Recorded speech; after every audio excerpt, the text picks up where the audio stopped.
The following is a presentation of the St. Louis Chess Club. Round 8 of the Spring Classic here in St. Louis. Every game in Group A was drawn, leaving only 2 players at the top. Grandmaster Jeffrey Zhang has clinched at least a first-place tie, but he'll need to try to score to stand alone, apart from Grandmaster Varakobian, who needs a win as black today. Meanwhile, in Group B, a black win for Grandmaster Viktor Michalevsky. Grandmaster Priyadarshan Kanapan beat out Kachian to give the field a 3-horse race for round 9. No playoffs. It will be settled in regulation. Coverage of the final round starts now. With over $30,000 and pride on the line, 20 international chess professionals converge in St. Louis for the 2018 Spring Chess Classic.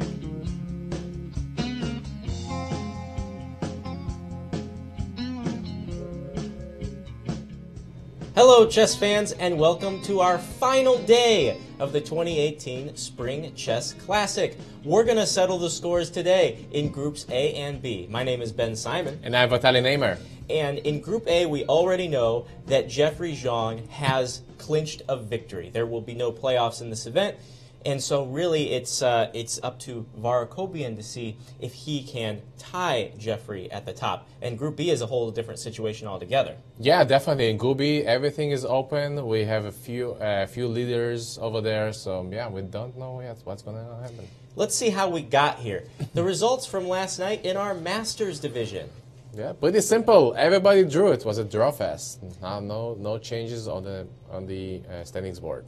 And now if we take a look at the standings, you'll see that those draws leave only one contender who can match Jeffrey at the top. Now, if Jeffrey scores at all today, then, well, he's the lone winner, $6,000 to his name. Nice.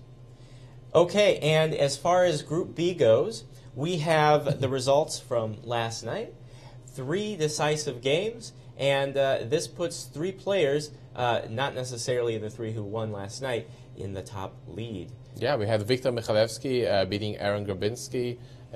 We had Alexander Fear beating Jack Stembulak, and PD beating Melik Kachian. The rest, and we had another 2 draws. And the standings will show that no one has clinched this division yet, although Michalevsky is very, very close to doing so. If let's say Michalevsky loses, okay? If he loses and Kanapan draws and Gorovets wins, we could have up to a 3-way tie for first in Group B. I know, that's pretty crazy. And as we said before, usually it was more over time in Group A because of the ratings. The ratings were much closer. Here, the spread was much higher in the ratings, but as you can see, it's much closer. So, yeah, we're going to see some fight today, and round 9 decides it all. Vitaly, would you prefer to see multiple winners or just one winner in each division? It's a good question. It's a good question. I guess maybe just one. Me too. Yeah. Yeah, we're going to come out and say it. We want to see one winner. Yeah. Now, I mean, Group A, it's cut and dry. That's Jeffrey. Yeah, otherwise we have to calculate. You have to take out our calculators, divide the prizes. Some extra work. I'm ready for it. I have the numbers in front of me. All right. For that breakdown at the end. All right.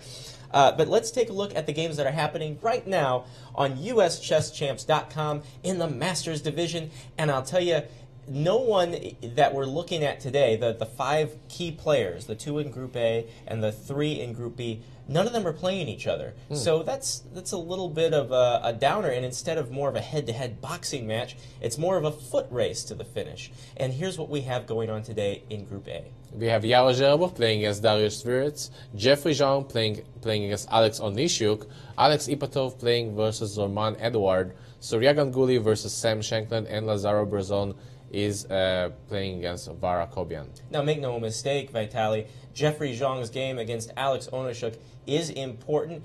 Jeffrey is going to try to pull away from the pack, pull away from Var to be specifically, and claim first place all to himself.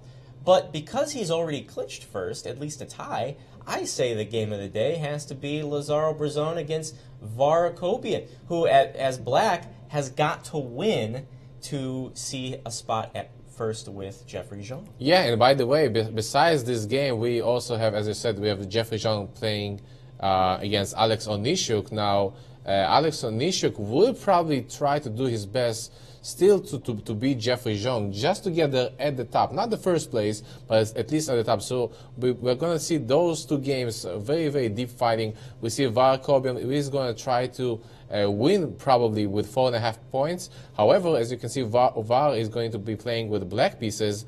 Now, Lazar Brezon is at the same position as Alexander Onishuk. He has only 4 points, so they are all going to give it all out today. In fact, Brezon could surpass Akobian's final standing. Definitely, yeah. So, for example, if Var Corbin is going to offer a draw to Brezon, I don't think that he's going to accept that. I think he's going to play till the death. And now let's take a look at the pairings for Group B. Remember, these rounds, the rounds started 2.5 hours ago, and it's really breaking down fast. So let's not waste too much time on this. But there you can see the players. None of the top three, Michalevsky, Gorovets, Canapan, those top three games right there, they're not playing each other. So it will be a race to the finish. And they all have staggered points, 6, 5.5, and 5. So kind of dynamic here. Yeah, everything's spread out. And the game of the day, though, has to go with the guy who does have the lead, Viktor Michalevsky of Israel, going up against Brazilian Grandmaster Alexander Fier. If Michalevsky wins, then open and shut. Yeah. Yeah, that's the first place is his. Now, as I was saying before, obviously, Grandmaster Alexander Fier again. Although he probably cannot fight for the first place, but he will still try to get to climb up to the first half or the first 5 places. So he will also try to beat Victor. And this is the final day of the two 10-player round robins. And let's take a look at the time control. It's game in, it's 90 minutes for the first 40 moves. There is a 30-second bonus added to both players' clocks after the 40th move, and there is a 30-second increment from move number 1. There is a 30-move draw rule in effect. The players cannot agree to a draw before the 30th move, which allows for some good fighting chess. And once again, there are no playoffs in this event. Let's take a look at the prizes real quick. In Group A, there is a $22,000 prize fund at stake. $6,000 goes to the winner, $4,000 for second place, and in Group B, the prizes are pretty good too, up to a $14,000 prize. Yeah, now, and as you can remember, we discussed conditions before. Now, I think that one of the other conditions that we provided here at the chess club is the dinner. Right? Yes. We have a dinner afterwards. It's a pretty nice place. We do. Sub-Zero down the street. Yeah, vodka bar. Vitaly, I'm getting word that Viktor Michalevsky has won his game. Oh my God. Against Alexander Fier moments ago. Oh wow. Let's glance at it really quick, and we're gonna. That means that Michalevsky is the winner. He wins Group B. Wow! Congratulations to him. So let's glance for just a moment, and we're gonna talk to him in just a few. Perfect. Man, we're not wasting any time here. Look at this. I know. Let's see. Yeah, Victor was a very sharp game. I'm not surprised that the game actually ended so fast. I mean, I assume that Victor probably prepared very well to the game, probably played pretty fast to try to put some psychological pressure on his opponent, and good for him. Let's see what this is the final position in the game. It looks like the last move that Victor made it in the game. Taking with the bishop here on d2, just taking the pawn away. Now let's see the final position. I mean, the queen here is attacked on e8, and the bishop is attacking this queen. If the queen takes the bishop, then we can simply take on b8, checking the black king, and obviously we will promote. And I don't see any chance for black for a perpetual check or anything like that. Now, if the queen will try to take the pawn, then I assume that instead of taking the bishop on b8, we can probably play bishop to c3. 3 with a check to the king, and this is pretty much lost. And now I would like to welcome the winner of the B team, of the B group, Victor Michalewski. Congratulations. Thank you. It was pretty fast game. The first one that got finished today. You were like, okay, I'm just gonna tell everybody, relax, guys. The first place is mine. You can guys keep playing, but I got it here. You're probably feeling pretty good right now, right? Yeah, definitely. Yeah. So I didn't expect to win so quickly and to win at all. I mean. Yeah. But I was saying before the game that probably for Alexander Fear, even though he's not a contestant for the first place, he was probably also trying to win, to play for a win. He wouldn't want a draw, right? Because that won't give him any chances to get to the top, some of the top prizes. Yeah, and he's a top-rated player in the tournament, anyways. Right. That's true. Right. Very nice. Well, congratulations. Let's look at your game. Sure. I assume that you were preparing before. No, not at all. Okay. But he was well prepared, and he played most of the game like blitz. Really? Yeah. Okay. I spent most of my time. Okay. Interesting. Okay, so don't prepare, and you win the first place. Okay, interesting idea we have here from Victor.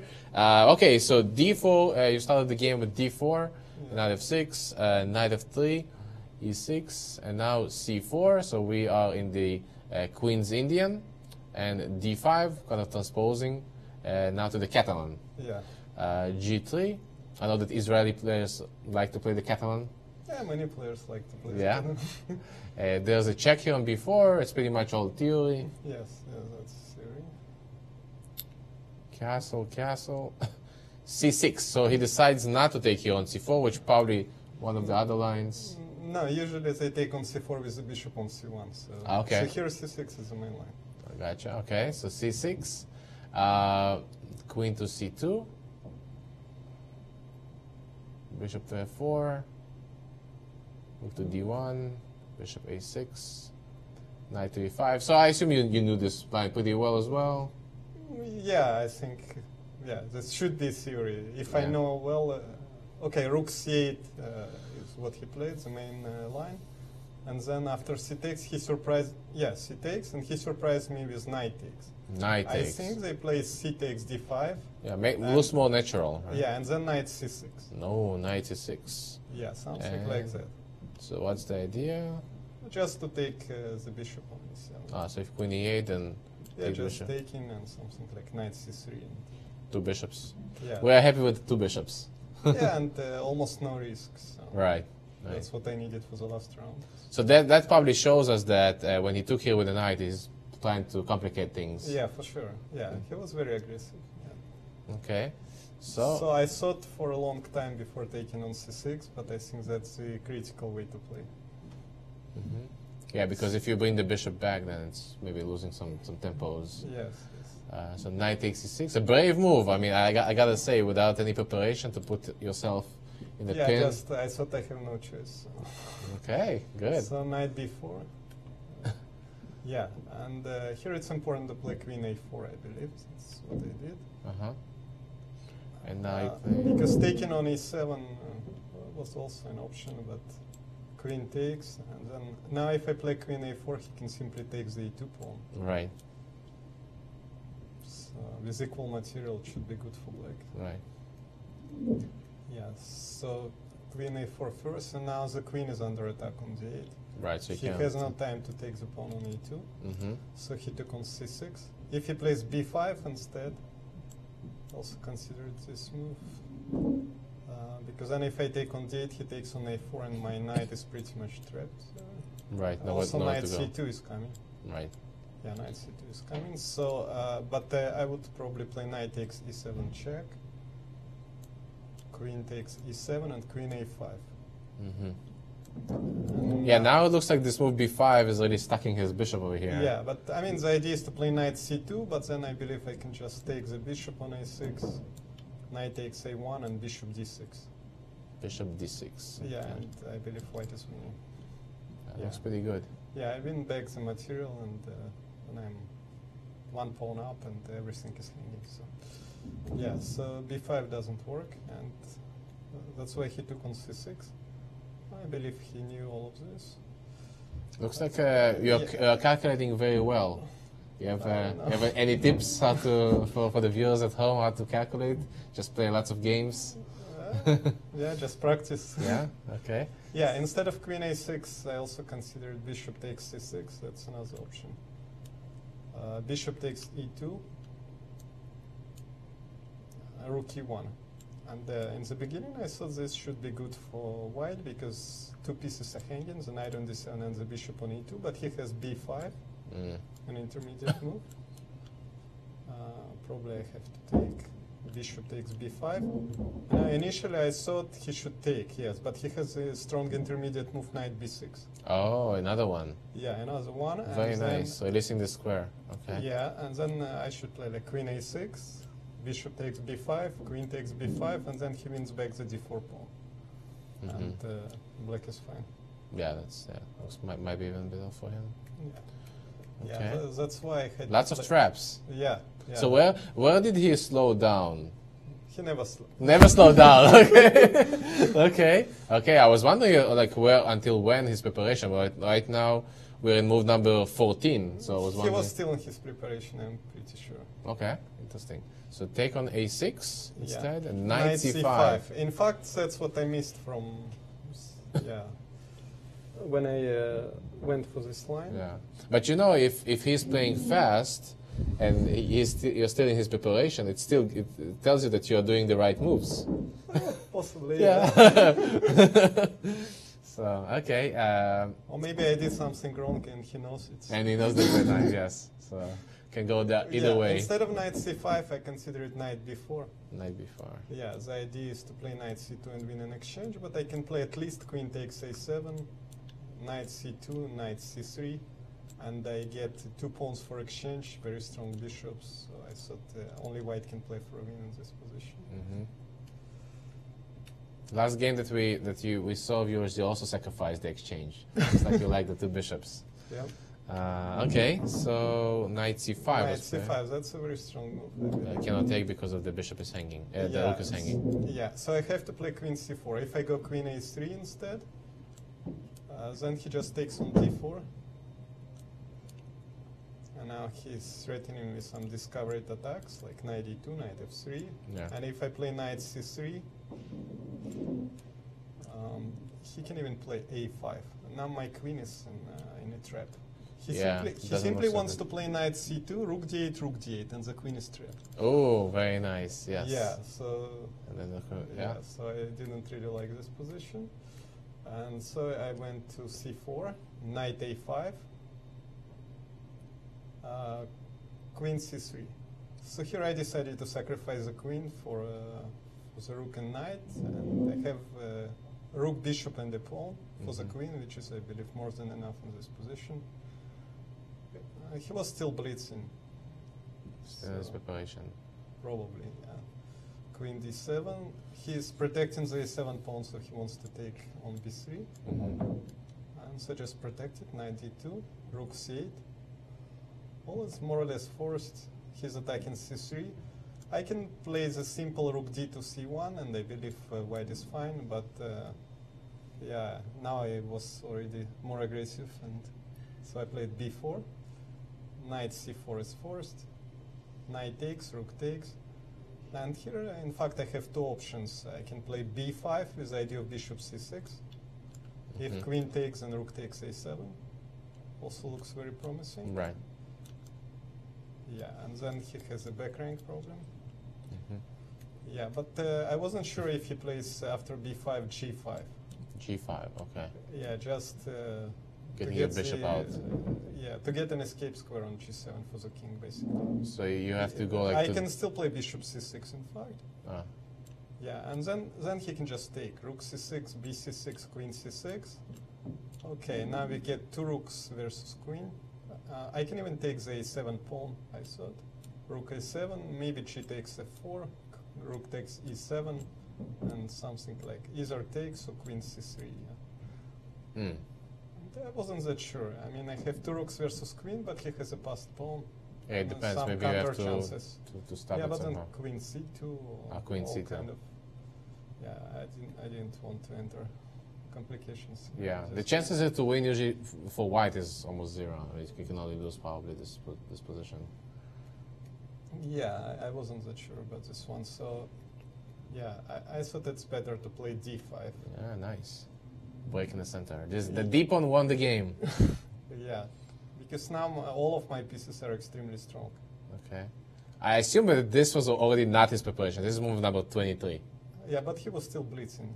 Okay. Yeah, but probably that's when he started thinking after d5. Hmm. Yeah, maybe he did not expect d5. Although it looks I pretty don't know what logical. happened. Yeah, yeah. Yeah. Hmm. I'm not sure what he missed in his preparation. Rook takes c3, so Yeah, if don't I know take there on is any- d5, then then just bishop bishop takes takes. and I discover it attack on f7. Yeah. Everything looks pretty dangerous. Yeah. Okay, so rook takes c3. The only moves and and bishop rook, h3. Bishop h3. That okay. was my idea. Yeah. So now I just want to take on e6 with a double attack, Right. and it's very difficult to answer it. Hmm. And then he played a So 5. so he played a 5 to block the diagonal, and then e4 opening up the position. Mm-hmm. Now I believe the position is very difficult for black. Yeah, this bishop is almost worth more than a queen. Yeah. Very, very tough. This bishop Yeah, and and the if rook he together. plays g6, I can just take everything. Like d takes e6, queen takes e6, g takes e takes f5. Sorry, g takes f5, rook e1. Right. I thought, or even maybe rook a7. I wasn't sure. Yeah, Oh, but okay, 7. Yeah, looks pretty deadly. yeah, His king is very yeah, unsafe his king is exposed. So yeah, should be winning. So he tried queen e8, but that's just lost, I think. D takes, f takes e4, and then rook a7. Now the rooks enter the game. So rook d3. Yeah, this looks like the only chance to trade a pair of rooks. But his problem is that he loses by force. Mm. Yeah, I can also play rook c1 with a big advantage. Yeah, rook c7 or something. Yeah, rook c7 is coming, but then the bishop will stand on f6, so maybe some practical chances. Mm-hmm. Yeah, but I just thought it's winning bishop g2, and the idea is to play rook a8. Mm-hmm. Yeah, and I thought, yeah, No at defense? least the bishop. I didn't really see. G5 is his only chance to push my bishop back.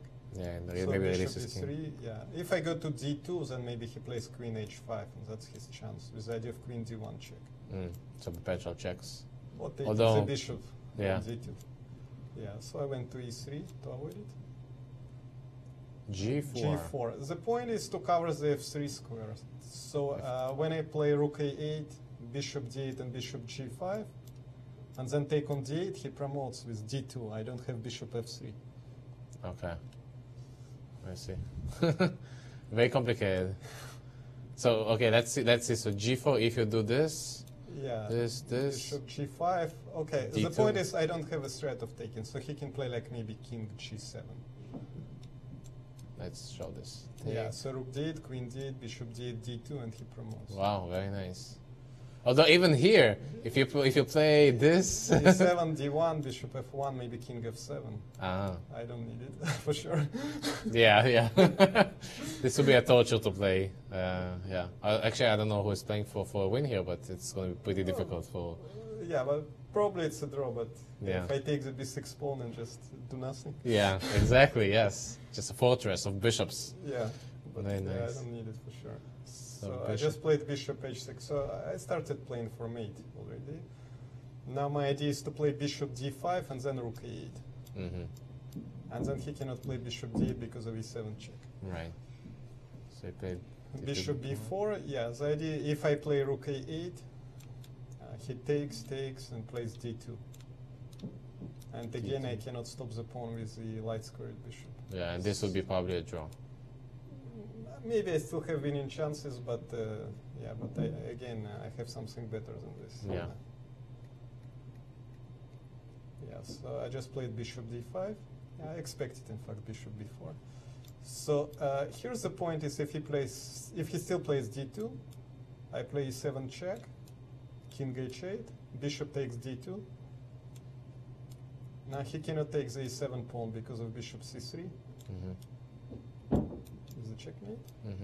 And if he takes on d2, then I play rook a8, queen a8, bishop a8, and he cannot stop my e-pawn. Right. Very logical. Yeah. Lots of calculations, but yeah, a lot of calculation was required. But, so how much time did you have when you? at the end, like 3 minutes. 3 minutes. Wow. Yeah. Okay. And how much did he have? Over an hour. Oh wow. Okay.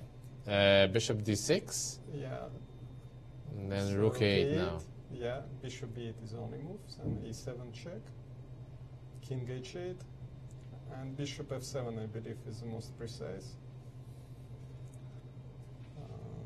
So d2, yeah, if I attacked from the other side, like bishop c6, then he plays d2, bishop takes d2, queen e7, which still loses, but yeah, I can play bishop c3 check, in fact, king g8, bishop d5 check, and then still rook b8. Right. Winning. Too much, those Yeah. two bishops in a rook. Yeah, but coming from f7 is much simpler because he doesn't have the g8 square for the king. So d2, bishop d2, and now if he takes on a7, then bishop c3, winning the game immediately. And if queen f7, rook b8, and e8. Very nice. Yeah. Okay, well, congratulations for the win. Congratulations for winning the first place. Thank you. Is that your first time that you're winning here in St. Louis? Yeah. All Yeah, right. first time I'm playing in these tournaments. Okay, yes, of course. How did you enjoy it so far? The conditions were good. Yeah, the conditions were excellent. Probably the best I ever had. So Yeah, of course. So hopefully we'll see you again. We I hope so. we also have a dinner afterwards. Hopefully we'll see you there. Yeah. Congratulations on you winning. You know what you're gonna do with the prize money? No, not yet. enjoy life. Yeah, enjoy life. Probably. Yeah. Okay, all right. Well, congratulations, and we hope to see you again. And Thank you. we are going to go to a short commercial break.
As the St. Louis Chess Club celebrates its 10th anniversary, the U.S. Championships return to St. Louis for the 10th straight year.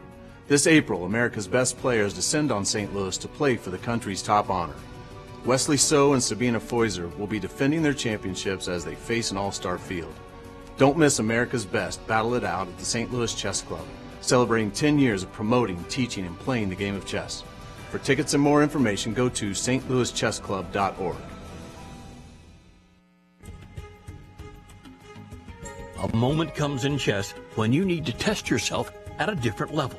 Chess 24 Premium offers the tools that you need to reach your maximum potential. From hundreds of interactive video lessons to becoming part of the Chess 24 community. You can analyze with friends or coach your students live. You get 24/7 coverage of chess news and events, access to premium analysis and commentary, and the chance to interact with grandmasters and other top players and coaches. Get advice from the best and even challenge them to a battle. Be the best chess player you can be. It's time to level up your game with Chess 24 Premium membership. There's a weekend vacation, a one-tank trip in a nearby city you won't want to skip. St. Louis is the stop for non-stop fun. So ton. There's museums full of art and super fun slides, upside down concretes, twisty turny rides, houses full of magic, some with butterflies, gardens growing flowers, parks with giant eyes. St. Louis is the stop for non-stop fun, so much fun for your family, infinity plus a ton. Be surprised, be intrigued, be delighted.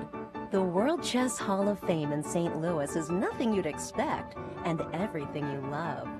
3 galleries highlight the history, culture, and creativity behind the game. Explore chess in ways you never imagined.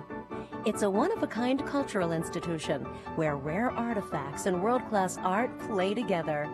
The World Chess Hall of Fame. Mind, art, experience.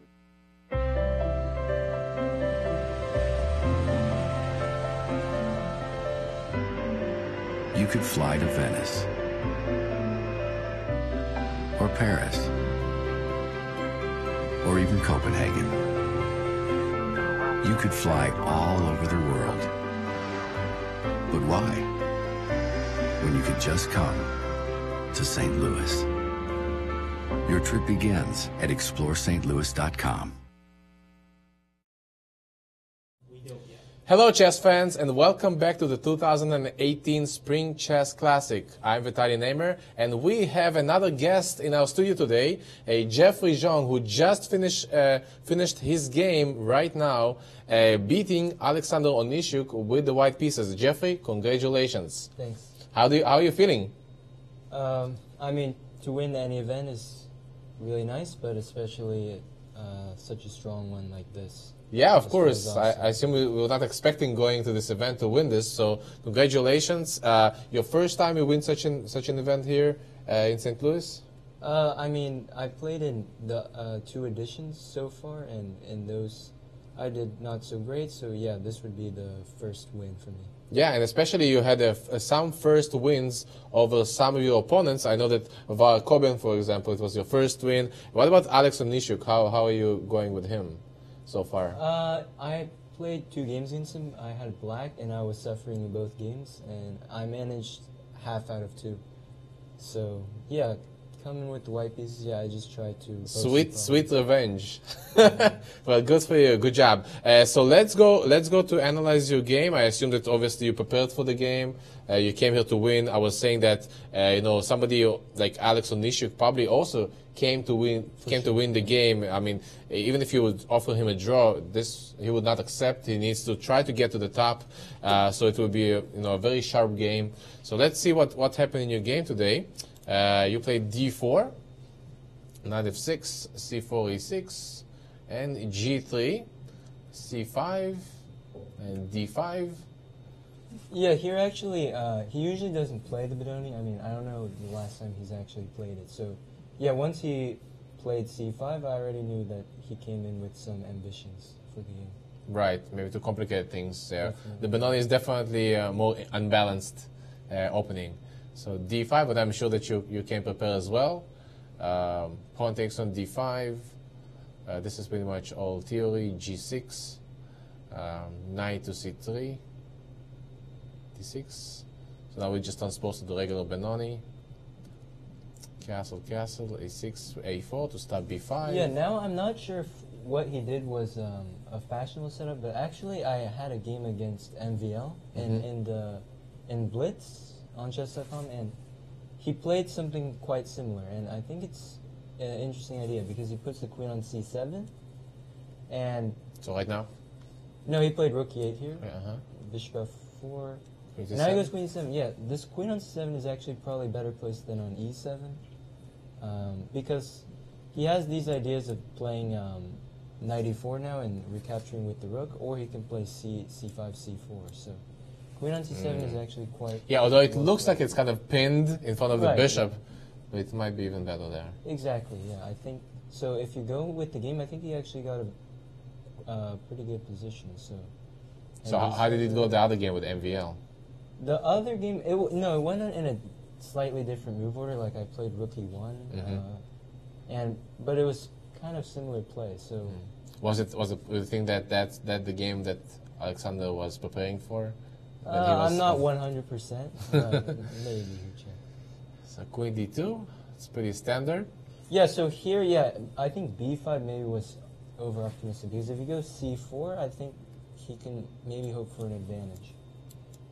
Because yeah, I can't allow this knight to jump in. I think I have to play b4 anyway. Probably en passant, takes, knight c5. And I was planning rook b4. And at least I didn't see anything so nice for him. I mean, he has this knight e4 and then maybe some problems, but I think I can just take in rook c1 is very important. Rook c1, okay. Yeah, to gain this tempo. And yeah, maybe this is what he actually didn't like, because queen a5 runs into rook e4, so that's an issue. Oh, nice. So that's why, yeah, maybe he didn't go for it, but I have a feeling that black probably has something anyway. Can he prepare this with bishop f5 or something like that? Yeah, bishop f5 is a move, but then I think I was gonna go g4, just try to kick this bishop. And if I go here... Yeah, now I just take and probably maybe the same thing, maybe not. I can also play queen c1, knight c3. Maybe go the same thing then, maybe rook c1. Rook c1. Yeah, nothing changed. Yeah, it's the same trick of queen a5. Okay. Maybe instead of knight e4, you can go bishop e4. I think this is the one I was looking at. Bishop e4. I mean, oh, maybe this is also playable, but I was thinking after g4, bishop e4. But actually this is better, yeah. So knight e4, take with the bishop, yes. Looks like a double-edged game. I mean, you're gonna put your rook on c1 probably, I guess, and... But black's pieces are quite well placed here, I think. Very active. I mean, he has this nice long diagonal. The question is what to do next. I mean, his pawn on d6 is kind of quite hanging. That's the true, pawn on yeah. b7, so... Yeah, interesting game was you guys Very created here. yeah. So instead he played b5 immediately. But yeah, b5, I think, now I take in b4. I mean, this is very typical. And then I thought he would go knight h5. And then bishop h6. And I think, I mean, I'm not sure. I think he has to take. He has to take. And now I have a choice. I actually have a few moves. I can go knight g5, I can go knight e4, I can go knight a2.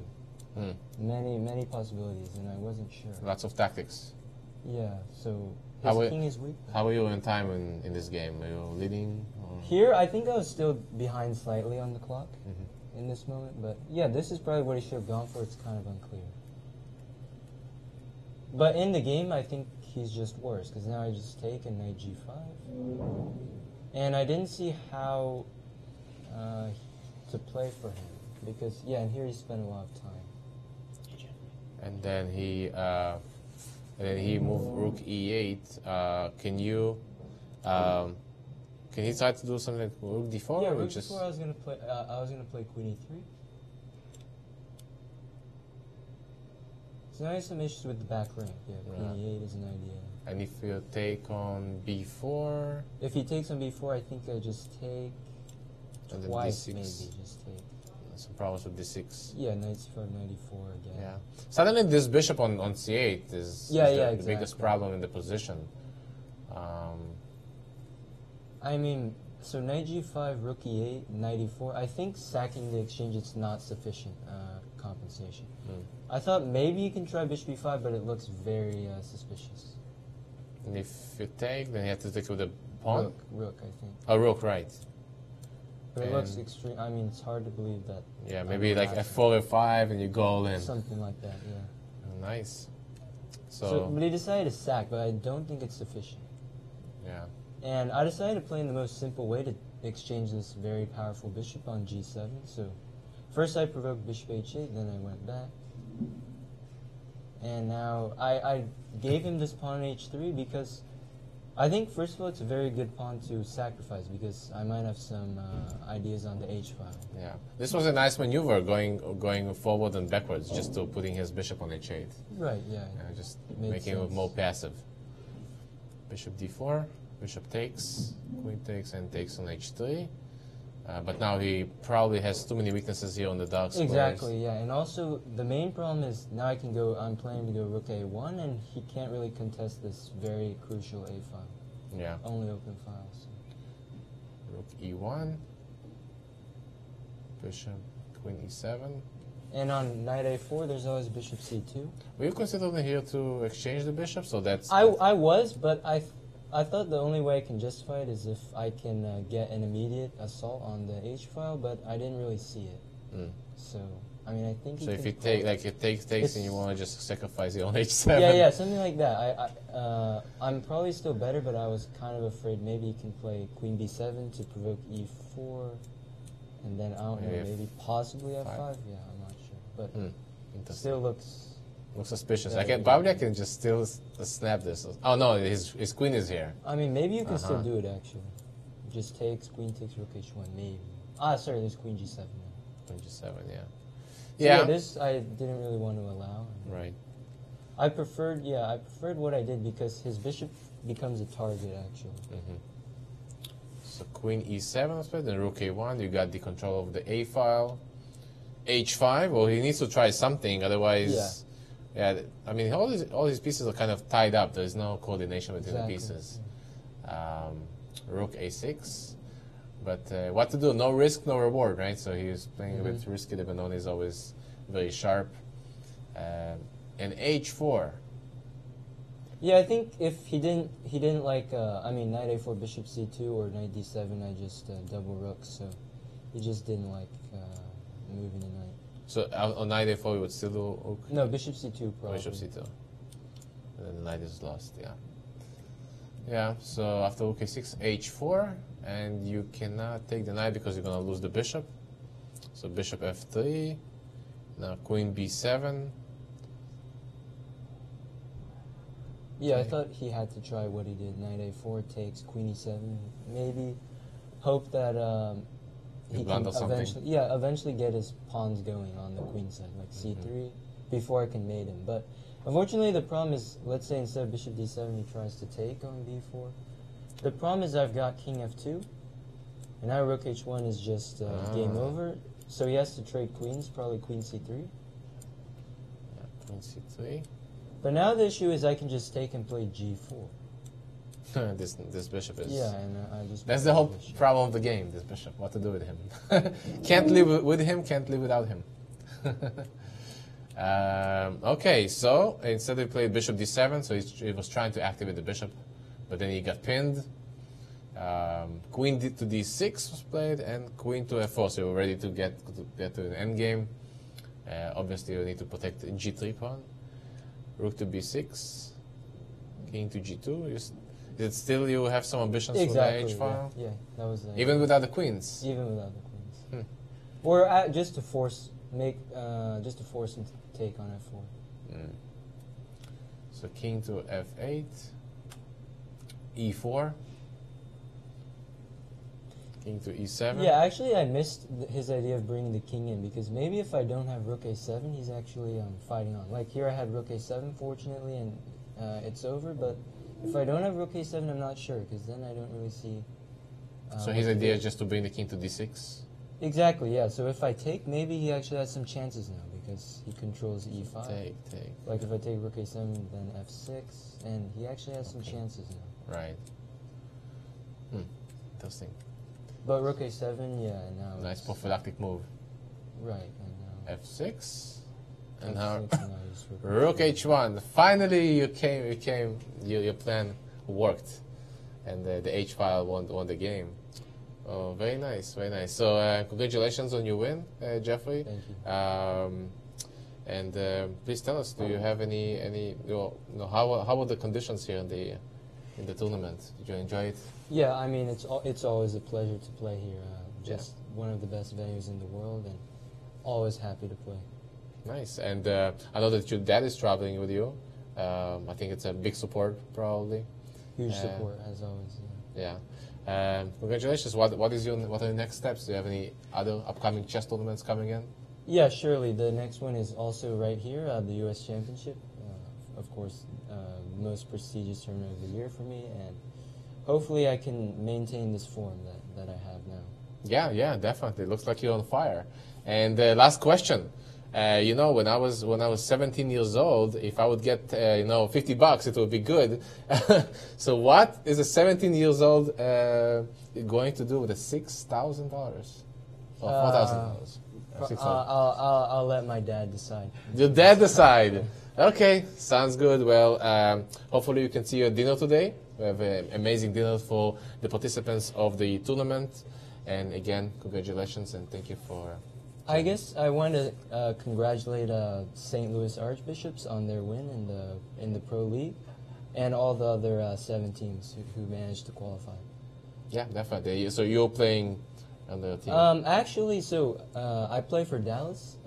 Yesterday, we were playing Tundu Pandas, and it was a very tough match. Unfortunately, it finished 8-8, and they had the draw odds. So, congratulations to them, and good luck next round. Yeah. How would you describe, when you have to play 2 tournaments at the same time? How is that? Well, I mean, I think it's always exciting to have, obviously you have the candidates going on right now. I'll be checking that pretty soon.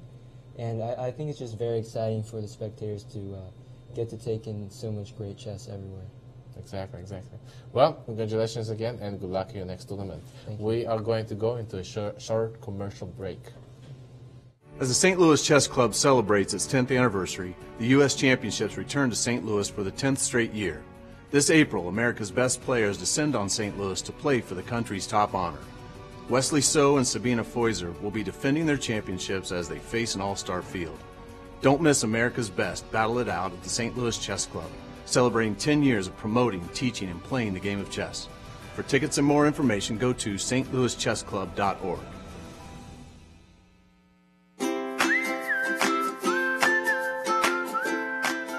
Question on Twitter from Damas. I should not have pronounced that. That was a bit of a trap, yeah? For those of you who are new to chess, it might look like ba3 is an illegal move here, because white advances pawn 2 squares, not 1. But it's still something we call en passant. And you can do that, but you have to do it instantly. You can't wait for a move, like let's say play king e7, king g2, and now try, because... Could I do it? I'm sorry. This is too funny for words. This is a software glitch? I'm pretty sure there's not allowed. Lawrence. Hello, Lawrence. Yeah, I'll play 4 against Lawrence. And now he's going to play something against me which we discussed at length during the course of my stay. Yeah, he told me this is excellent. d5, this was what I was kind of hoping for, because now I think e5 is quite strong. No, Lawrence, this is not how chess works. Sadly, it would be much, much more fun if chess actually worked like this. But I don't think it does. Or maybe it does. Well, that's me regretting what I just said. How did I get from there to here is a little bit beyond me. And what's worse, I will never hear the end of it. My quality of life has just gone downhill tremendously because I'm actually sharing the office with the guy.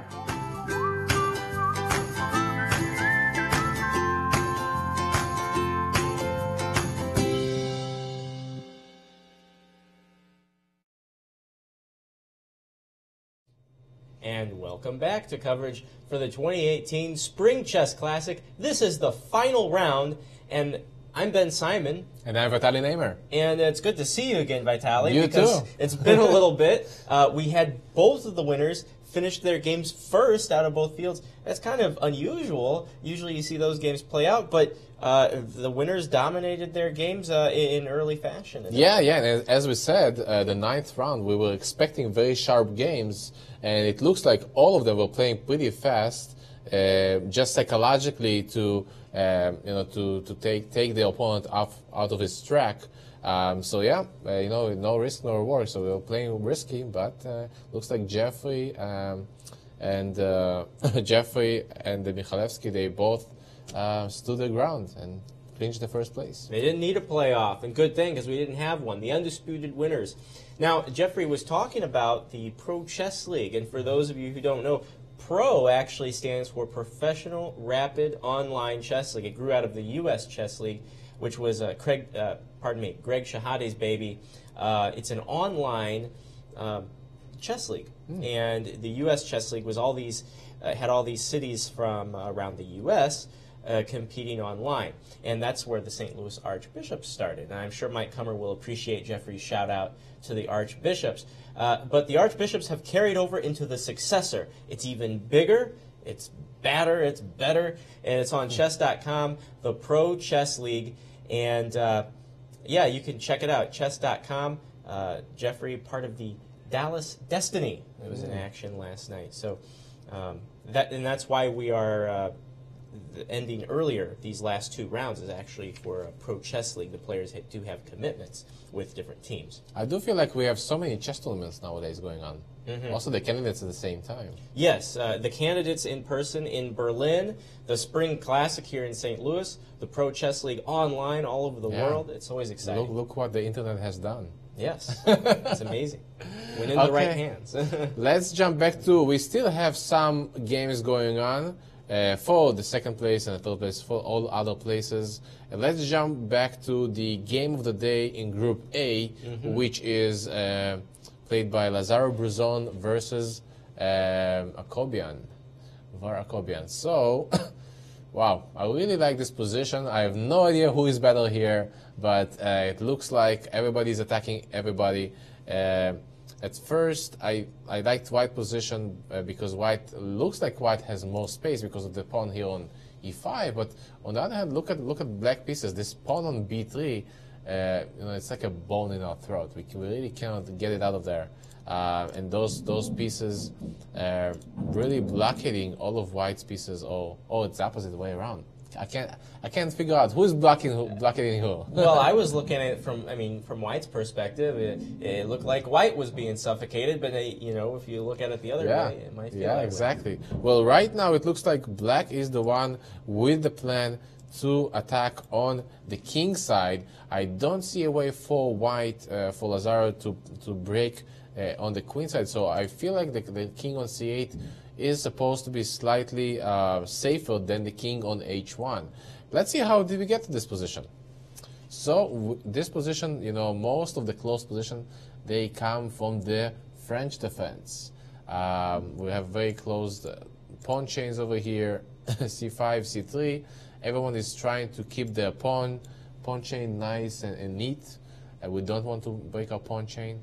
The game is over. It is they over. Just shook hands. I would assume it's a draw, because I don't think that. Yeah, it looks like a draw. I really wanted to see some more fighting.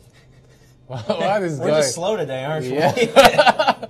Can't predict anything today. We get to one live game and they decide to call it a day. But do you think that Jeffrey's win influenced Vara's decision for agreeing to a draw? Probably, but as I mentioned, Bruzon had only 4 points, and I was expecting maybe Bruzon to try to win this game. However, as you can see, as we said, he was playing white. His clock, he had only 1 minute on the clock to make the next 10 moves, and it looks like this attack is coming here on the king, and I really feel like white had many difficulties here in the position. So probably what happened is that Vara Kobian played this move bishop to b5 and saying, well, I can probably offer a draw just to secure my second place, and without any of the bloodshed to be spilled here. Right. Yeah, all things considered. Yeah. So good job. So I think can somebody tie for second with Vara? I think he probably is the only one, or at least he's sharing it. Sam Shanklin stands with 4 out of 8, so he can. Daro Svirts also the same situation. Actually, yeah. Some people can still tie with him. Yeah, Edouard, Gerabuk, Svirts, and Shanklin, if my quick evaluation is correct. Will be interesting to see, because if Akobian is going to share his place with lots of players, he might look back and say, well, why did I agree for a draw? It could be a couple, yeah. That is the case. Okay. Okay, let's go back to Group B.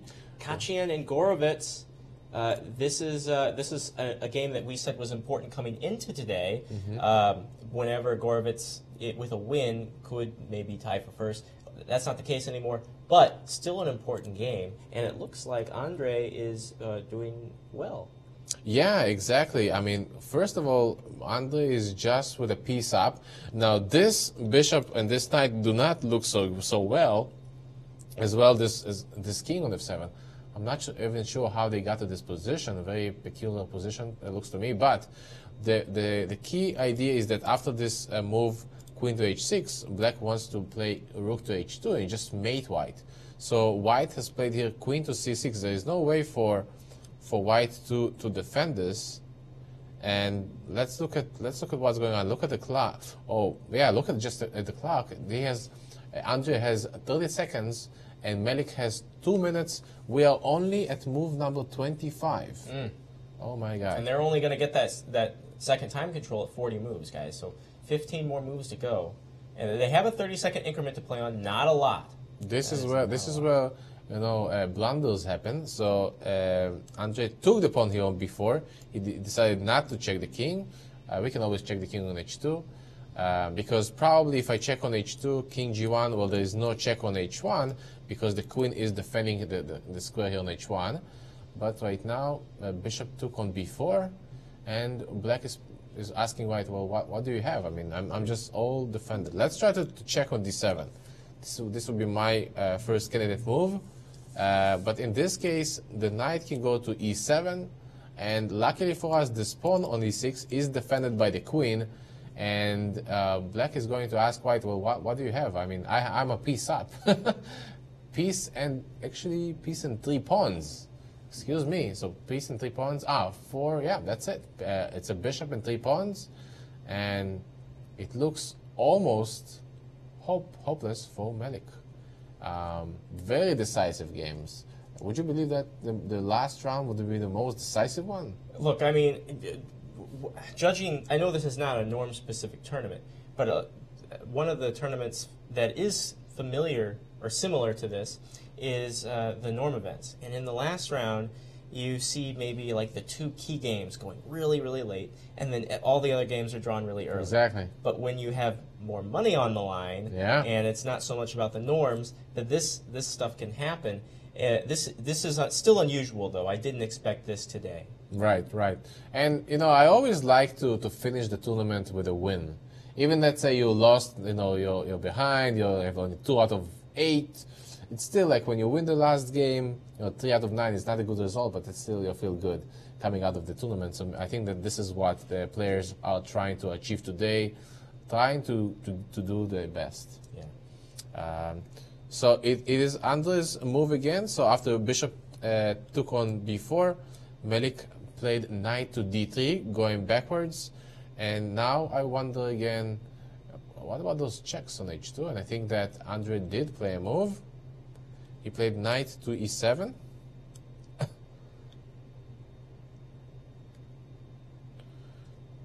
The machine says that Andrei missed a mate in 11. How could he miss a mate in 11? Only 40 seconds. That's so easy. But even after knight e7... We all saw it at home, right? Exactly. It was a preparation. Why can't he see it? Knight e7, but it looks like black will still be winning. White needs to move the queen somewhere. And let's try to move the queen to b7. Still somehow defending this square on h1. Let's check. Let's see the idea. And probably queen h4. So now I want to come here to g3. And there is almost no defense. Almost no defense. It's Andrei's move again. As well as let's refresh the board. It was played. Knight e7, queen b7, rook h2, and let's see if Andrei is going to touch the queen and move it to h4. He's a little bit unsure. There's lots of money on the stake over here for this game.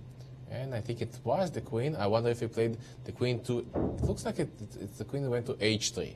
It did go to h3. Oh, now we went from mate in 11 to mate in 15. It's over. It is over. Shook hands. Yes. Yeah. Good game. Okay, so what does it mean for our standings? Gorovets Andrei will be taking the second place, probably? Well, now don't forget about Canapan. Right. Canapan is black against Stembulak, but it may not be too much in PD's favor. Gorovets, is in second place right now with 6 out of 9.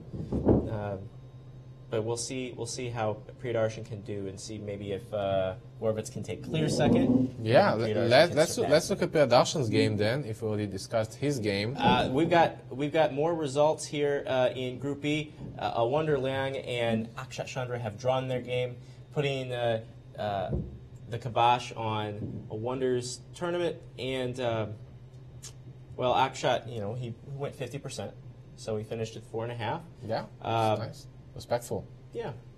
Yeah, unfortunately, he started very well. He was the leading player up until round 5, and then it went downhill from there. Yeah, started very well, and then just kind of slowed down. Yeah, it may have been an attrition factor, where you just run out of steam. Yeah, exactly. So let's look at PD's game real quick, just to see what is going on here. They made time control, 40 moves, and it looks like we have an opposite color bishop. However, white is 2 pawns up, so definitely white is the one who is playing for the win here.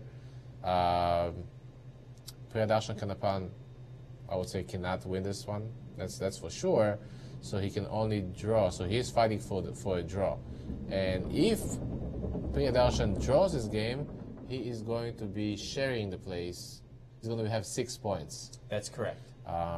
So definitely this is an important game to look at. But right now I don't like black's odds in this position. So pawn takes on g5 was just played, and it looks to me that white's ideas will be probably to try to create another pass pawn, or the king is going to come here to d6. The question is this pawn on e6 makes a difference? So let's try to make some moves. Well, theoretically, black has no plan here. I mean, I cannot move my king. My king has to stay here on f7 to defend all this pawn chain coming in. By the way, this bishop on g7 looks a little bit awkward, and I wonder if there's any chance here for black to make a draw just because of this bishop on g7. If I would put the bishop from g7 to e5, this would be probably a much easier win for white. So right now it looks like black is restricting this bishop on g7. Okay, let's make some moves for black. Bishop d1. I'm going to play king to c5. Maybe this one will allow e5. But what would be my plan here? Let's see. What if I go to e5 instead? I'm just going to wait. Well, actually, I cannot put the bishop here on e2 because then it will allow white to play a4. If white creates another pass pawn, well, this is it. So I probably have to keep my bishop on this diagonal. So bishop to c2, king to d6, bishop to d1. And now the question of how do I make progress? How do I make progress? If I play king to c5, and I try to come to b6, bishop d3, a4. Now I wonder if this pawn might help. So for example, e5, take, and now e4, and this pawn might be a huge difference between a loss and a draw. But I still feel like white has better options here, and Jack Stembuliak definitely has the time on the clock to figure this out. What would be the best plan here for white? And what else can we do here? Okay, I can move the bishop to h6. I don't know if that's going to help me a lot. Let's go back to d6. He's going to stay here. Well, another thing in this position, there might be some zugzwang ideas. So for example, so zugzwang is when a player does not have a very good move. So in this case, white might play g6 check, forcing the king out, and king takes on e6 with the idea of f7 and promoting. So the fact is that in such positions, black has to keep his bishop on c2, covering g6 and covering a4.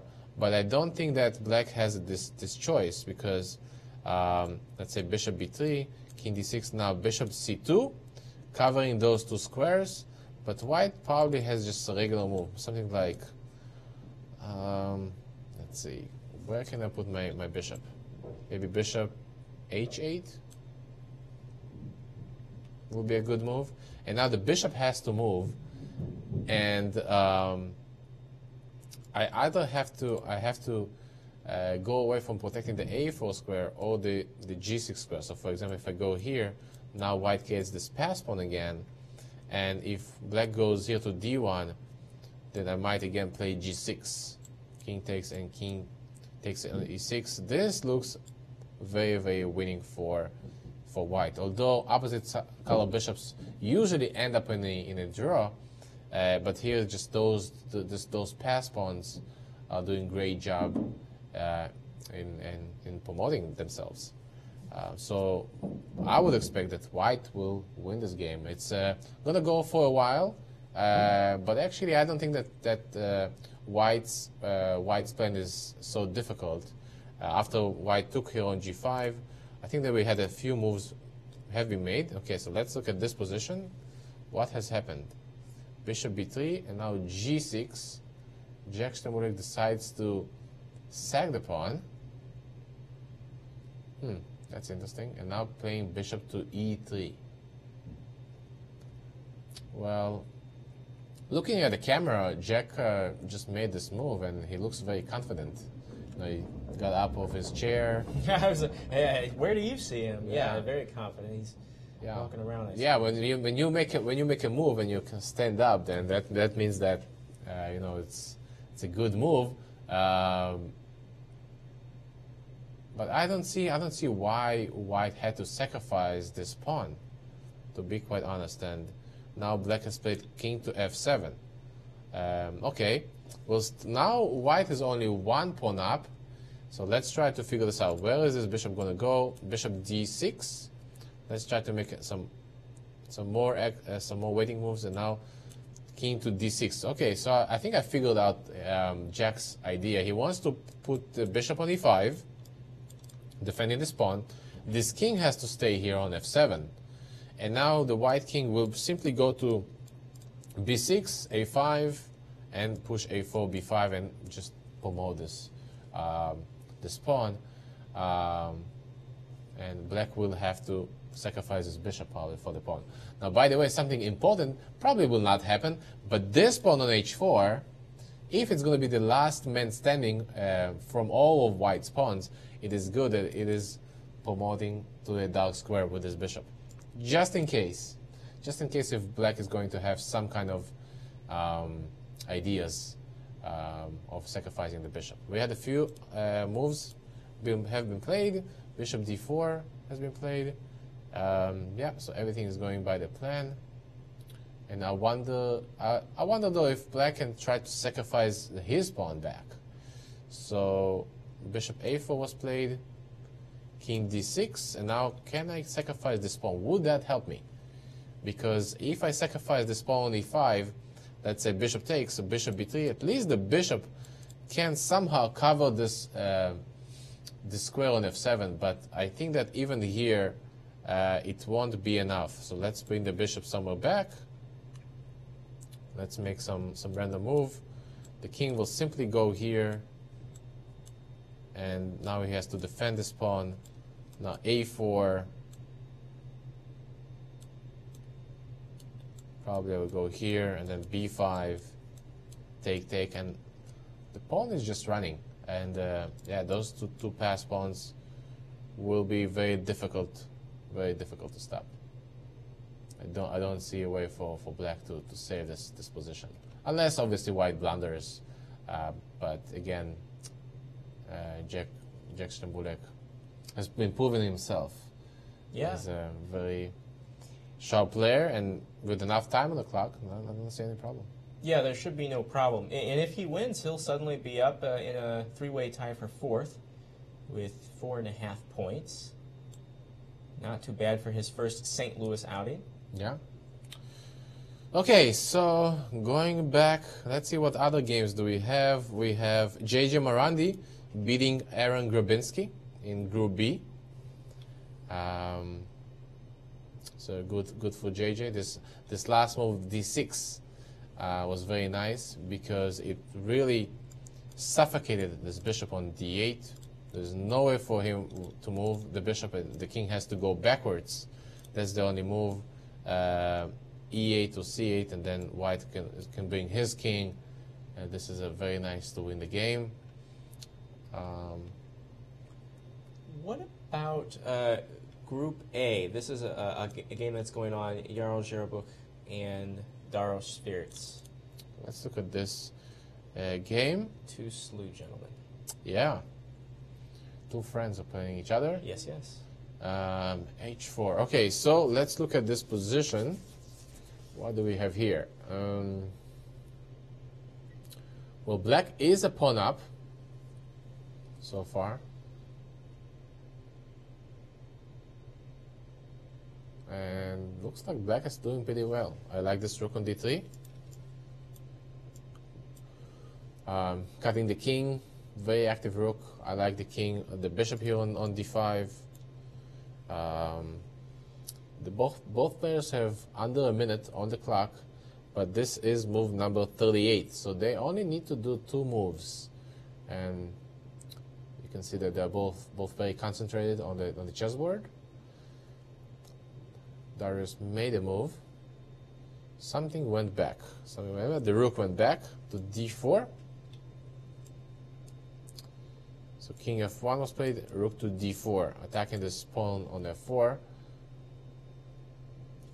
Bishop takes a3 was played, and Yaro has made his 40th move, and I expect black to take on f4. Check. And the king will have to decide where to go. Now I cannot go to e2 because I'm going to lose the g-pawn. So probably the king has to go to g1, and that is going to be a complicated game, but definitely Darius is the one who is playing for a win. I don't think that Yao has any chances. He might have some chances for survival, but I really doubt that. So we might have another decisive game. So no draw so far? No, we've had draws. We had? Okay. Berzone and Akobian. Right. And then right. in Group B, a Wonder and Chandra drew. Right, that's true. We did not see. Elsewhere, though, I mean, there are 2 other games still going on in Group A outside of this one. Surya Ganguly against Sam Shanklin. Mm-hmm. Sam Shanklin, of course, has a book signing coming up tomorrow here in St. Louis for Small Steps to Chess Improvement. It's all about the pawns. Yes. And the book is not available yet. Maybe a black market item, I don't know. But you can get it signed by Sam tomorrow at the Chess Club. You and me, Ben, we're going to buy 50 books. Yes. Sell them on eBay. Yes. Mark it up $5 a pop. So, no, it'll be good. And Sam has been one of the favorite, most well-known players here in St. Louis. Of course, a well-known U.S. championship competitor over the years, many years over. So that'll be exciting. And I know Sam's really proud of that book. It's his first book. Yeah, congratulations to him. Yeah. Okay, so let's see his position then. Yeah. Let's see his pawn structure today. Looks like Sam is a pawn down in this case, but he does have the 2 bishops, and he does have more time. So bishop c5 was just played in the game, and I wonder, can I take this pawn on a6? What is going on here if I just take this another pawn on a6? What is Sam's plan? Maybe bishop c4. This would allow white to check on f6. This is one of those games that you have no idea what's gonna happen. The 2 bishops might get very strong. This bishop on g3 is not the best. He is defending the e5 pawn, but right now he's just locked here on g3. The knight on e2 is pretty passive,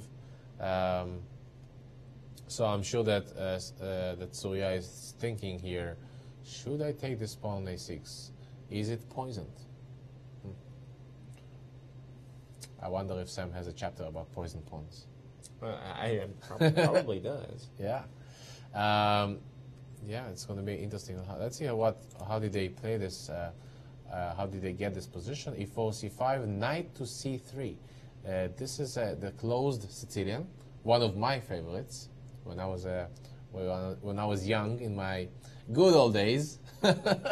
I used to play it all the time. Nice surprise, but it transposes to the open one, to the accelerated dragon, knight b3, and I think that Black does not have many problems here with the short castle. The dragon is coming back, making a comeback. More and more people are playing the dragon.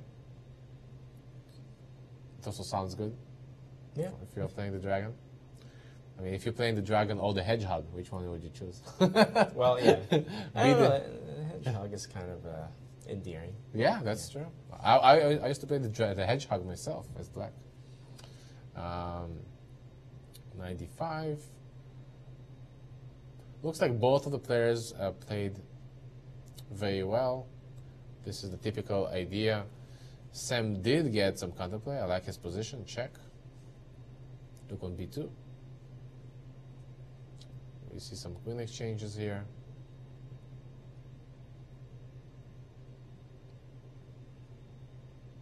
So that's where the pawn went out. This is probably the moment maybe when Black offered an unofficial draw, I would say.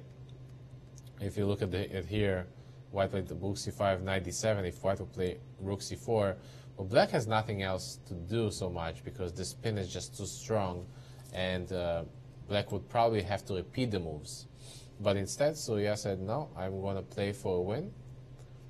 Bishop b7, rook a3, rook c4. So, again, White has a pawn up, but Black has the compensation of two bishops.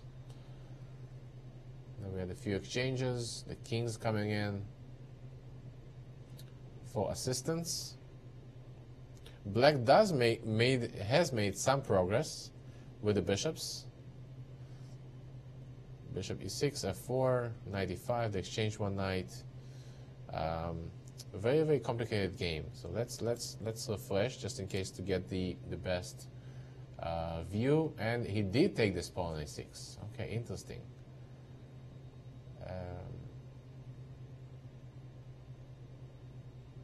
And now it is Sam's turn. He's probably thinking, well, it was supposed to be a poison pawn, but what kind of poison? Yeah, where is it? Exactly. So I don't see immediately right now for Black any moves that can win a pawn. Although he can try to play bishop to b4 check. Let's try to check the pawn, to check the king, just to check. If I go to d1, trying to defend the c2 pawn, then Black can play rook to d7, king to c1, maybe rook d2 or bishop d2. Looks good. Check here. And if I go to b2, rook to b7, I merge the king all the way from e1 to a1, and now I'm not quite sure. I want to mate you on c3, but the knight is defending the square, so let's attack the knight one time. And in addition, we're also going to be attacking the rook. This one looks dead lost for White. So I think that White has to be careful here if he's going to get checked here on b4, because in this case, maybe I will reconsider my option going to defend the pawn here on d1 and defend this pawn on c2. Maybe I have to play it safe, just to play king to f1. Let's try to take this pawn. Let's see if I can. I actually cannot take this pawn because of this small tactic. Rook takes on e6. And guess what? Surya will get forked. Yep, that's not something you want to do. Yes. Ooh, yeah, that's a fork right there. So, king f1 is an option. And again, Black can play bishop c4, attacking the knight and the rook, but I can move my rook somewhere, maybe check on f6. Or actually, I have f6. That's an interesting solution for my problems. I'm going to just get a discovered check over here, discovered attack.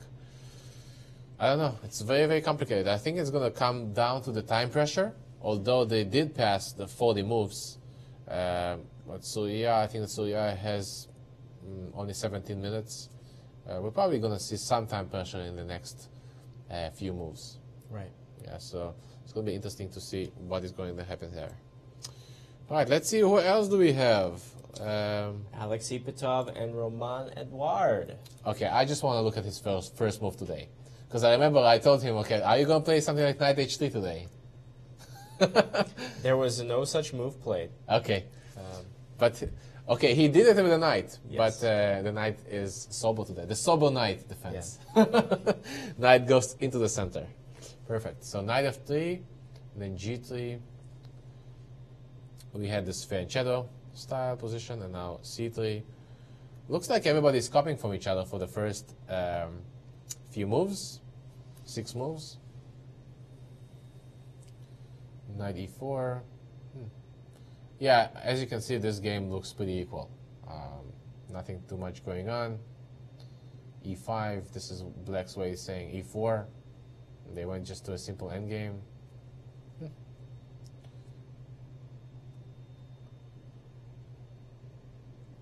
just exchanging all the pieces. White is slightly better now because of this knight on d6. Bishop gets attacked. The pawn gets attacked on b7. That just reminds us that copying from your opponent is not good for black. Right. Yeah. Bishop f1. Took the bishop. Still, white is better. Move d6. We get into this position. Definitely white is putting some pressure. Had a few exchanges. Rook king to d3, rook to f2, rook to c2, king to f4, check, check. And this is the current position. It is white to move, Alexander's move right now. So let's see what is going on here. They just made move number 40, so both of them got the 30 minutes extra on the clock. You know what they say, Ben? All of Rook's endgames are drawish. So it does look like it's going to be ended in a draw. We have equal material. If the king will take this pawn on f5, I'm going to snap this pawn of the board. And even if I don't have this a3 pawn, that's probably a draw as well. But this is a very, very easy draw. So king g7 was just played. I don't see another way for white to make any progress here. Let's refresh the board just in case. Yeah, I don't see any progress that white can make here. He can try to take on f5 with the rook. Let's see if that works. What am I going to do now? Okay, I'm just going to wait. Can you take me with the rook? So the problem here is that if you take with the rook here, I can check you on b4. Check. And I can bring my rook to a4. So the rooks are the most effective behind the pawn, supporting the pawn. And actually now, white has no chance to stop this pawn. So taking on f5 is super, super dangerous with the rook. So probably white will have to take the pawn either with the king or to play g4. But the result will be the same. The king will have to go back. We are going to see this endgame coming in, and my expectation is that this game is going to be ending in a draw. It's a fair assessment. I mean, and this game was not one of the big ones when we came in today. Right. It was not going to have a factor on the top spot, but it was great seeing both of these players. Ipatov has played in here in St. Louis a few times before, and I mean, he's basically a St. Louis guy now. Yeah. Roman Edouard, first time in St. Louis from France. it was really cool seeing him. You know, we've seen him on the international broadcasts of chess tournaments, so it was good to see him here in St. Louis. Good, nice little run. Definitely. We hope to see them again. Let's see. Who else do we have? Let's go to the game of the day in Group B. Priyadarshan Kanapan versus Jack Stembulak.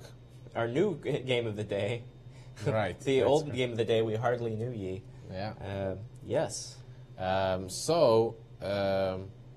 Bishop to. So as we said, White did get this pawn on b5. He did succeed in creating a pass pawn. Also, he has another f6 pawn, and I just don't see a way. How can we stop this pawn? King to b6 was just played, and okay, you won't believe this, but the machine suggests that in this position, White has a mate in 32 moves. 32. How did we miss that?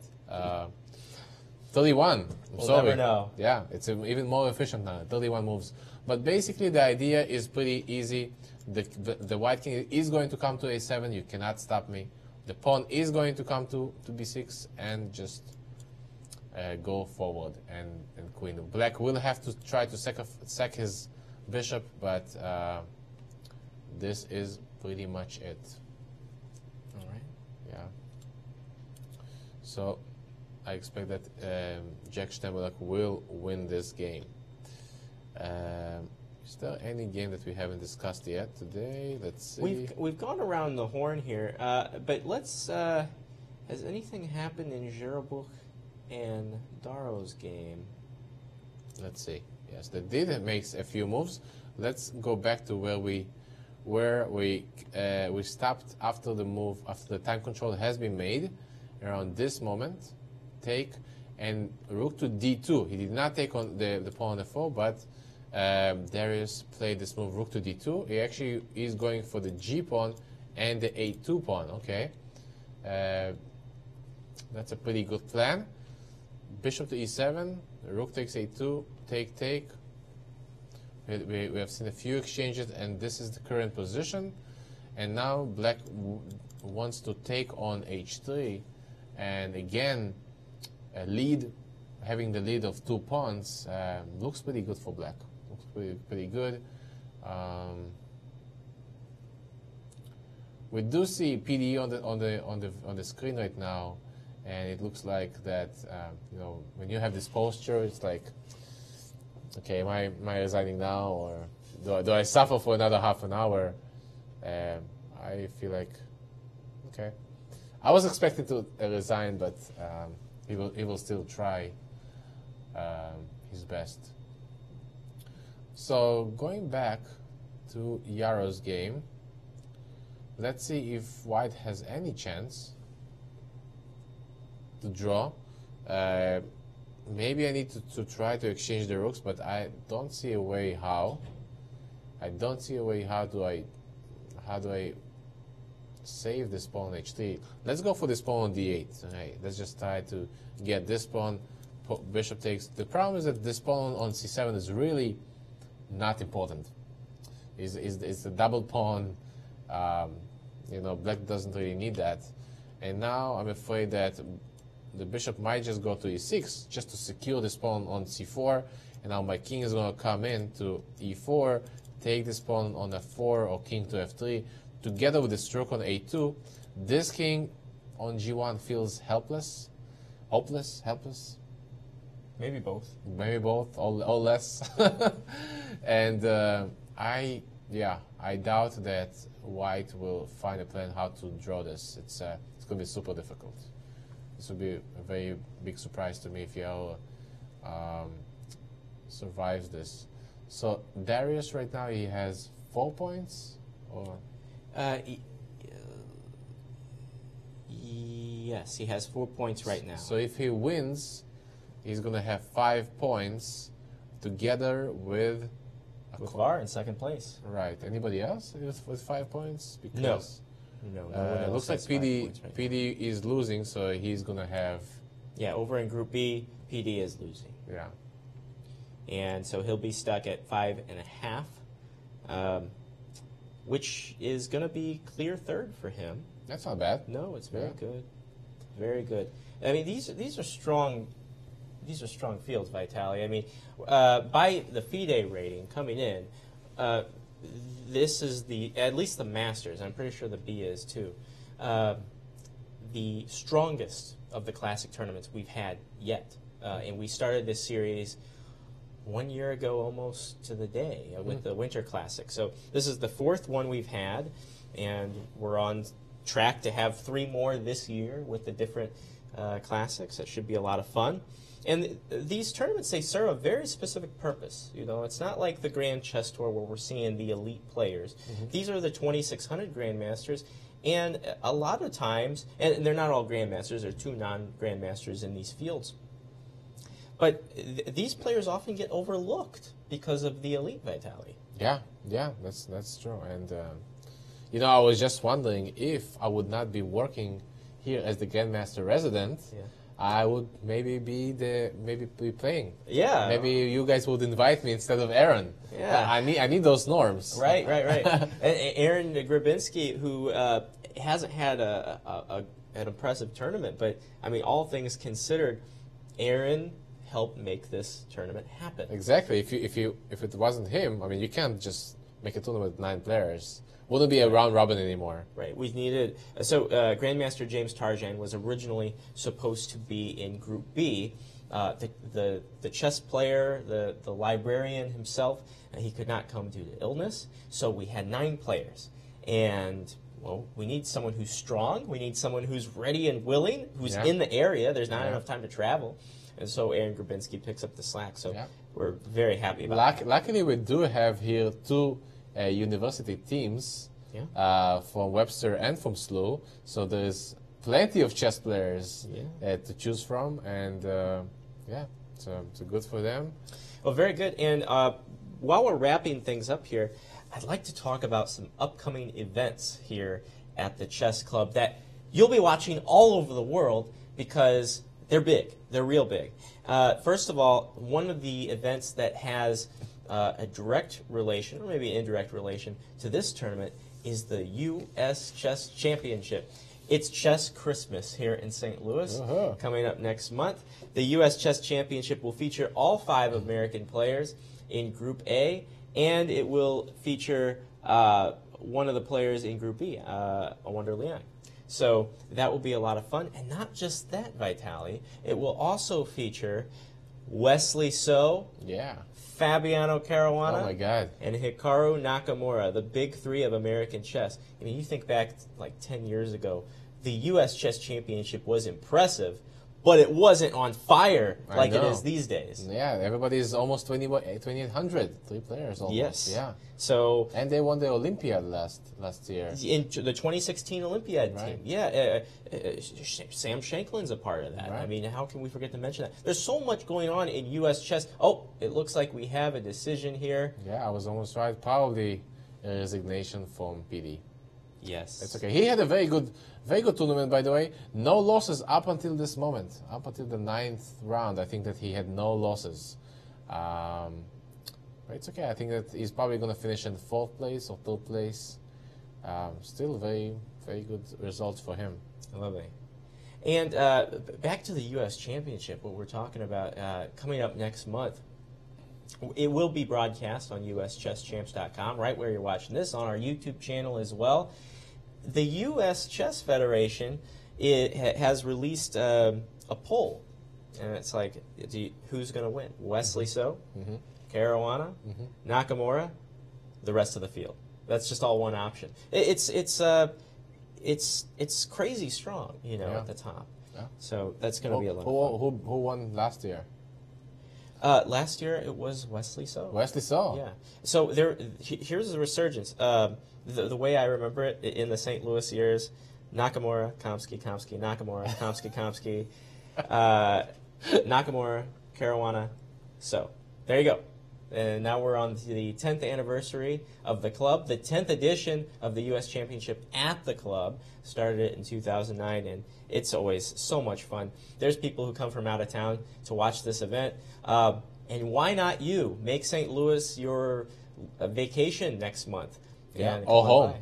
Yeah, Yeah, well, come yeah. in If here. you like it, stick around. Yeah, exactly. It's more than the Central West End too. St. Louis is a great city. It's funny because I came here for school. My wife came here for school. She's from New York, and we both stayed here.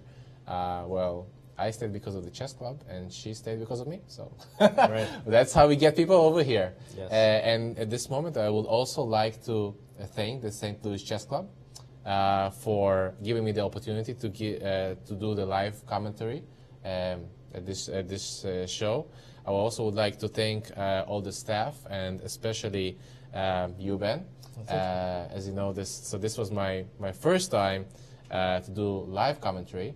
And you know what they say, you never forget the first time. Yeah, it's a lot of fun here. We've had a lot of fun for this tournament. Yeah, I would also like to thank my family for their support and watching the show, and all of my friends. I would also especially like to congratulate my brother Danny for finishing his military service tomorrow. So love you, Danny. You're the man. And finally, we are ending this show. This is the last day of the show, but I will be staying here as the Grandmaster resident for until the end of March. I will be coming back afterwards, hopefully. But I'm going to have some more time. Instead of doing live commentary, I'm going to be doing some lectures here for kids and adults. I'm also going to be responsible for the private lessons. So please, if anybody wants to get a feel, please you can come to the St. Louis Chess Club, get a private lesson. By the way, the private lessons for staff as well. Yeah, so it's a good deal to work here, I'll tell you. Yeah, and if you would like to know some more information about me, you can go on my website. It's called powerfulchess.com. You can need some more information to contact me, or you can contact directly the chess club. I'm also available for online lessons. You know, online lessons are a pretty big thing nowadays. Yeah. You don't have to be local to get an online lesson. That's awesome. Exactly. You just wake up on Sunday morning in your pajamas, you turn on the computer, and you get a lesson. Why not? So you also have weekly lectures here at the club. Right. That's so I know that, well, dare I say, is it tomorrow you're going to do the Alpha Zero lecture, or are you saving that one? We actually had a strategy session yesterday, which was on Tuesdays. I believe tomorrow we are going to have The Secret Life of Pawns. Yes. And we're also going to have Play Like a Pro. Play Like a Pro. Yeah. Could you? I'm not sure. Can you describe Alpha Zero as a pro? Well, you know, I think he's a pretty pro. Yeah, maybe. I think for your topic, yeah. I think we'll accept it. You know, okay. Alpha Zero itself, I don't know what it's going to do with money. Yeah, sounds good. So it's going to be either tomorrow or next week. I definitely want to include Alpha Zero's match with Stockfish. I think it's incredible. I'm pro Alpha Zero, and I think that we as humans, we shouldn't be scared of technology, but we just need to cooperate with technology hand to hand, and I think both of us can learn from each other. Yes. We can definitely learn from them as well. For sure.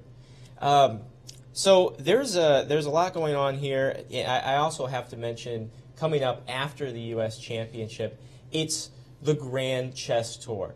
And first we're going to kick it off with Paris and Leuven in France and Belgium. And then the Grand Chess Tour comes through St. Louis. And this year, the St. Louis Rapid and Blitz comes before the Sinkfield Cup, starting on August 9th. Now, we fell in love with this tournament last year. Remember the return of Garry Kasparov, who still was impressive for someone who hasn't played chess in well over a decade. Yeah.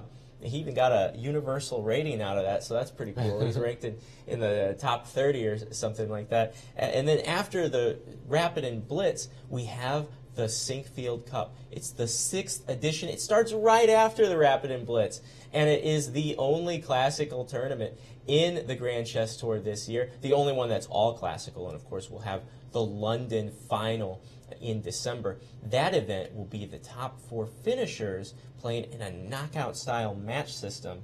How in exciting! the Grand Chess Tour. How exciting! You know, and all of those tournaments, they're all broadcasted live. Yes. And the commentators are usually Yasser Seirawan, right? With Jennifer Shahade. Yeah, and for the U.S. For the upcoming tournaments, we have Yasser, we have Jen, we have Maurice, the Dream Team, the originals.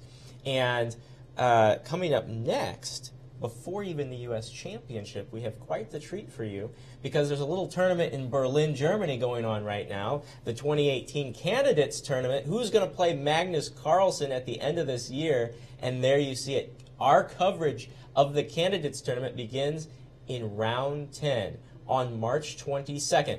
We'll have round 10, 11, 12, 13, 14. Yes, 14 rounds. There will be a rest day somewhere in there, 1 round a day. And there will be a playoff if necessary. It won't be like 2 years ago. There will be a playoff. They're tied at the top. Only one can play Magnus Carlsen, and so it should feel like it. The playoff is what's really exciting to me.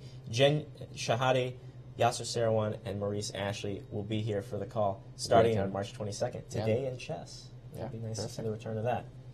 Okay, so this broadcast had a lot of people working with it. And I want to give some shout-outs before we look at our standings to, first of all, international arbiters Tony Rich and Mike Kummer, keeping things all smooth in the tournament hall. Yes, absolutely. No incidents, no casualties. Right. I'd like to thank Ryan Chester and Dennis LaRue. Although they weren't working directly with the broadcast today, they were getting us interviews some other days. We got to give a shout out to Beth Deacon, who was making sure that all the players' hospitality needs were met. That's one of the big things. Oh, yeah, definitely. Got to keep them happy. Yeah, the players' comfort for sure. Okay, now before we close the show, let's take a look at the final standings, as much as we're going to get them, in Group A. Now, there are 3 games still going, but what we know right now is that Alexander Onashuk has clinched 4th place. Pardon me, that is not 100% a sure thing yet, but right now he sits at 4 points. In 3rd place right now, if I may, let me say that Lazaro Brazon of Cuba stands at 4.5 points. The 3rd place prize, which it's not final for him yet, is $2,000. Remember, those 3 other games could come up with a leapfrogger, so to speak. I do think that one of the games is going to be decisive. Maybe Darius Svirts will beat Yao Zherbuch. I think that one of them will finish with 5 points. Also Sam's game was pretty exciting. So I think that one of those players that we are still waiting for results will have the 5 points and probably will get to the 2nd place. Yeah, so really it's impossible to talk about prize breakdown right now. Varakobian right now has 2nd live, but yeah, he could be joined by someone, probably will be. Yeah, but just look at Jeffrey, he's at 6.5 points. That's incredible result. We do know, without a doubt, our champion of the 2018 Spring Chess Classic, Group A, Grandmaster Jeffrey Zhang, the 17-year-old from Texas, the Dallas area. Jeffrey is a former U.S. junior champion, won the title here in St. Louis, world junior champion from 2016, and he has a great future ahead of him, and we look forward to having him in more of these classic tournaments. Definitely, yeah.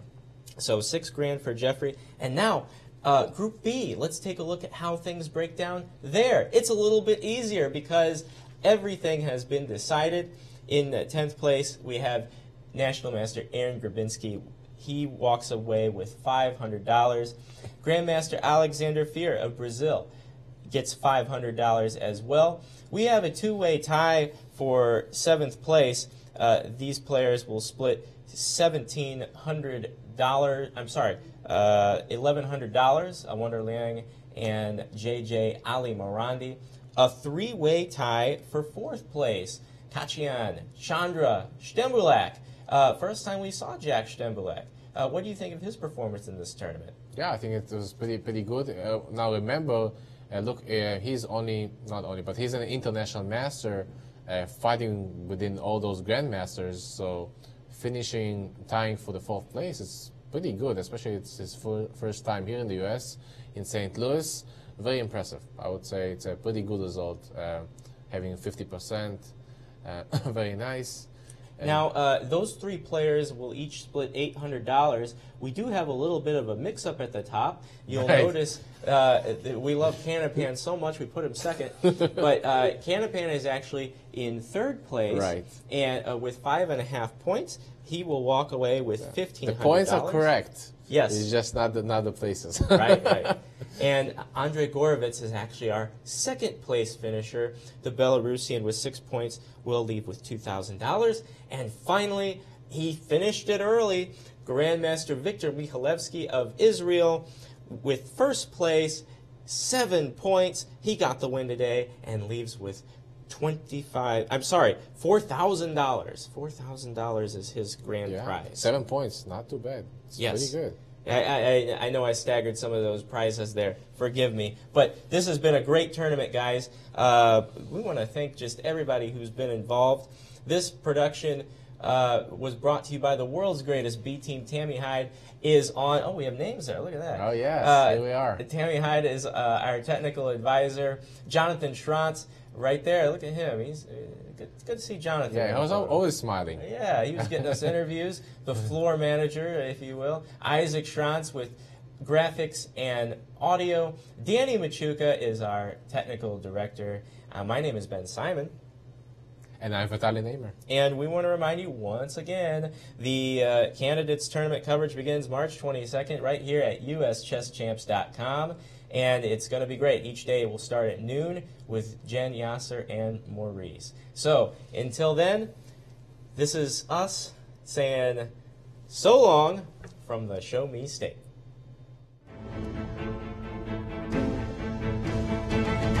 This has been a presentation of the St. Louis Chess Club.